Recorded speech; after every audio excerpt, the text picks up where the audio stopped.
Imagine an island lost in time, forged by fire and ruled by giants. Here the land itself seems ancient, shaped by volcanic eruptions and relentless winds, a place where the wild still reigns supreme. This is the world of the Komodo dragon, the largest, most powerful lizard on Earth, a creature that has dominated its domain for millions of years. These are not mythical beasts but real, living predators.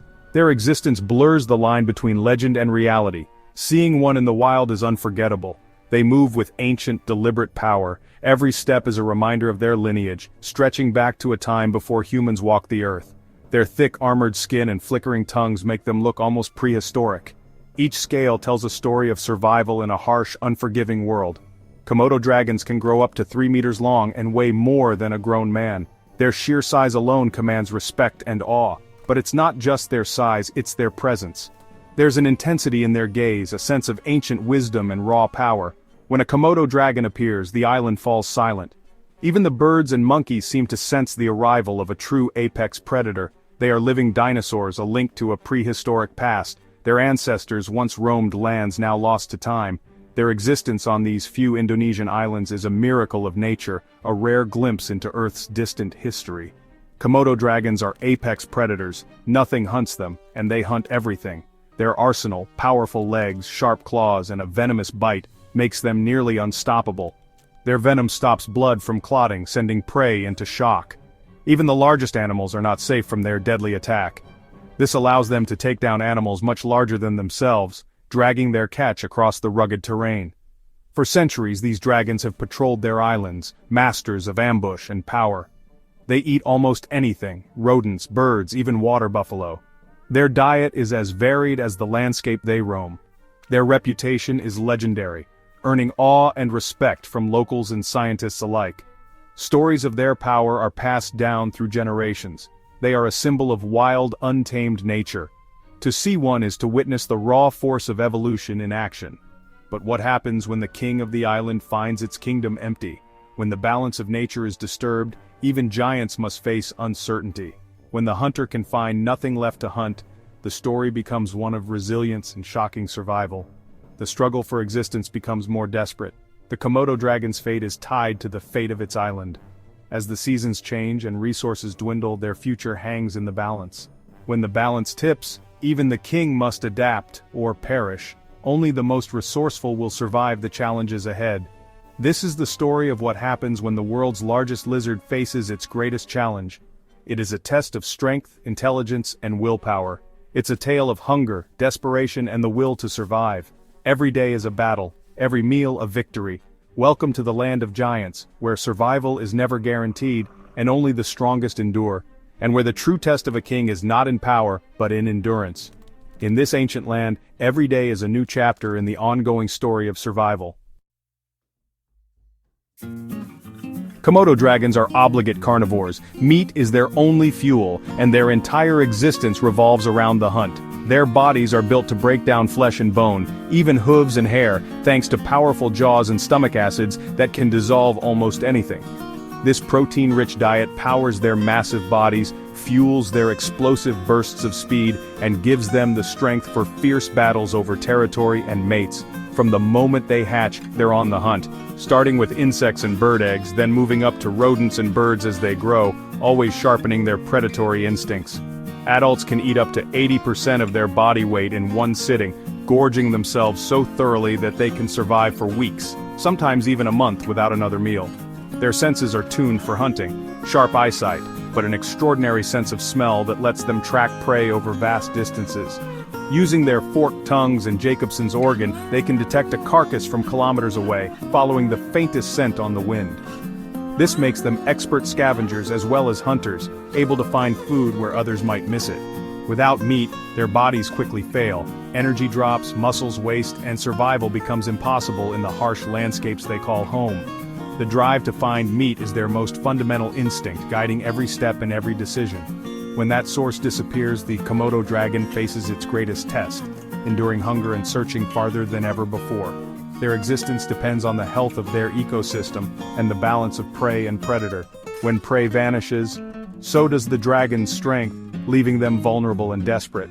The need for meat shapes every moment of their lives, driving them to roam, to fight, and to survive. In times of scarcity, this need becomes a fight for survival, pushing them to their limits and beyond. And when hunger strikes, even the king must adapt, or die, as the relentless cycle of life and death continues on these ancient islands. Even apex predators struggle when food is scarce. The Komodo dragon, ruler of its domain, is not immune to the harsh realities of nature. Hungry dragons become restless, patrolling their territories in search of a meal. Their powerful bodies move with less certainty, driven by the gnawing emptiness within. The usual hunting grounds fall silent, prey has vanished. The once vibrant landscape is now eerily quiet, every shadow a reminder of what's missing. As weeks pass without food, dragons grow thin and weak. Their tails lose fat, ribs show, and their movements slow. Each day without a meal takes a visible toll. The fire in their eyes fades, replaced by desperation. Hunger dulls their senses, and hope becomes harder to hold on to. Social order breaks down. Dominant males no longer control all the kills, and smaller dragons risk everything for scraps. The rules of survival are rewritten. Fights become more frequent and brutal as hunger overrides caution. Desperation breeds conflict, and every scrap becomes a prize worth fighting for. The entire ecosystem feels the strain. The dragon's suffering signals a deeper crisis. When the top predator falters, the balance of life is threatened. Perhaps disease or drought has wiped out the herbivores, leaving the food web in collapse. The land itself seems to mourn the loss. The silence on the island is now the sound of an ecosystem in distress. Every empty clearing echoes with uncertainty. The king of the island becomes a shadow, struggling to survive. Even the mightiest are brought low by hunger. Every dragon is forced to adapt or perish. Some search new territories, others scavenge, all clinging to life in any way they can. The struggle for food becomes a struggle for existence. Each day is a test of endurance and willpower. In these moments, the true test of survival begins. Only the most resilient will endure the hardship. The fate of the Komodo dragon hangs in the balance. The future of the island's greatest predator is uncertain, and the island waits for change, or for the end. In the silence, hope and despair linger side by side. A few years ago, a devastating drought struck Komodo Island. The monsoon rains failed and the land turned to dust. Waterholes dried up and prey animals, deer, pigs, buffalo, starved or disappeared. The dragon's larder was empty. Starvation stalked the hunters. At first, dragons survived on fat reserves and scavenged carcasses, but as the drought dragged on, even these became rare. Competition for scraps turned violent, with larger dragons dominating and smaller ones left hungry. Rangers watched as dragons wasted away, too weak to hunt or even move.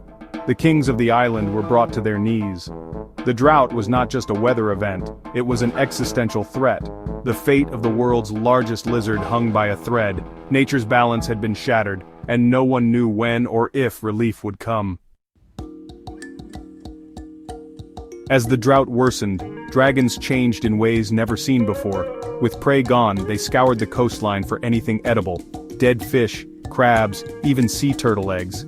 Their classic ambush tactics gave way to scavenging and digging up bird nests. They watched the skies for circling birds, hoping for a hint of a carcass.